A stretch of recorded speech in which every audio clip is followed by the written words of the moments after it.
घोंगडे वस्ती परिसरामधील अर्धवट काम पूर्ण करण्यात यावे आणि कोंडानगरमधील लोकांची पर्यायी जागा म्हणून त्वरित राहण्याची सोय करण्यात यावी असे निवेदन आरबी दयावान सामाजिक संस्थेमार्फत महापालिकेच्या आयुक्तांना देण्यात आले। गेले 6 महिने झाले कोंडानगरमधील रहिवासी आपला प्रपंच ब्रिज खाली चालवत आहेत। यामध्ये एक महिला आणि 2 अल्पवयीन मुलांचा जीव गेलाय।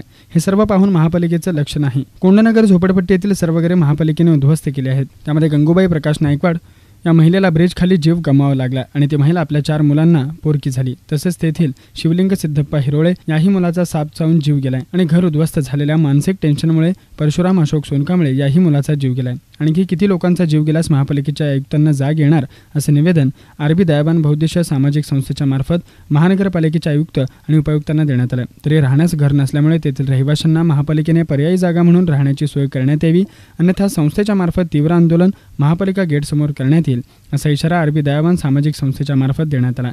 कोंडानगर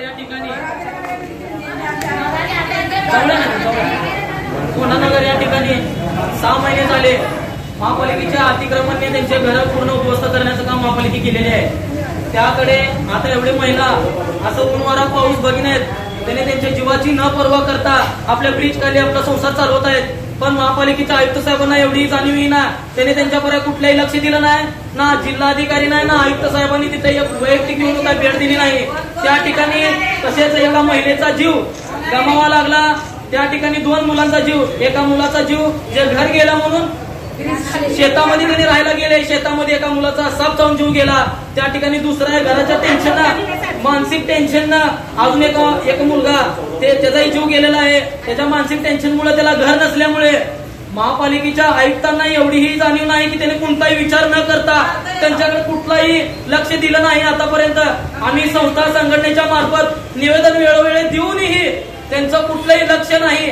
तरी यांचा आता 3 मुलांचा तर जीव गेलेला आहे, अजून किती जणांचा जीव जाईपर्यंत तुम्ही गप्प बसणार आहेत? म्हणजे त्यांचा किती जणांचा जीव गेल्यावर त्यांना महापालिकेची पर्यायी जागा देणार आहेत?